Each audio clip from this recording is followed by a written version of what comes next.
i och med att det är störningar i internationella containertrafiken så kommer störningarna också märkas i Sverige. De sakerna som borde vara i Sverige redan nu kanske inte har kommit, kanske inte kommer.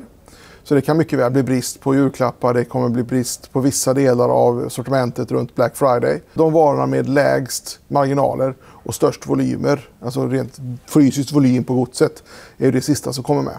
Så det här är inte bara så att det är julklapparna som är problemet, utan här blir ju problem även komponenter till tillverkningsindustrin på olika sätt som gör att när det saknas så kommer produktionen stå still helt enkelt. Och det här slår igenom inte bara i norra Europa som man skulle kunna tänka sig, utan det är hela världen.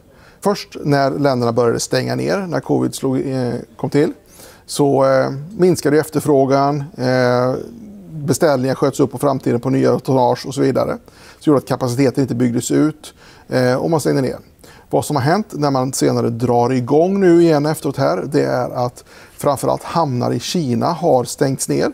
Till exempel ett dokumenterat fall av covid på en hamnarbetare, så stänger man hamnen i 1-2 veckor.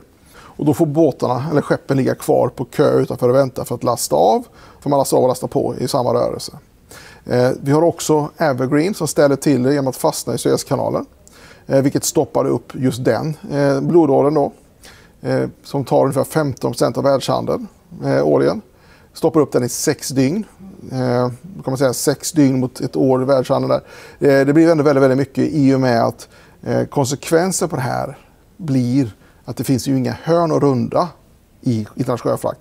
För man planerar så hårt på skeppens rörelser så att de ska vara igång så maximalt som möjligt då. Så de kommer till hamnen, så ska hamnen vara redo att ta emot dem.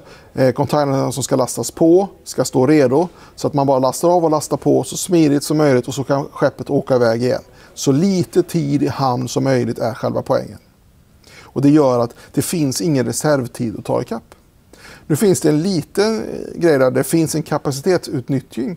För generella kapacitetsutnyttjningen i Europa ligger någonstans runt 80% på hamnkapaciteten. Det är generellt, så det skiljer sig mellan hamnar. Vilket gör att det finns en kapacitetshöjande del där. Motsvarande del i USA ligger på ungefär 90%, vilket gör att de har en mindre extra kapacitet eller reservkapacitet att sätta in för att jobba ikapp de här köerna då.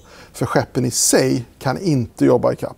Såvida inte vi accepterar att de rör sig med större hastigheter och därigenom får större miljöpåverkan i olika typer av miljöutsläpp. För det är nästa grej man skulle kunna göra. Men då är hamnen kvar som den trånga sektorn.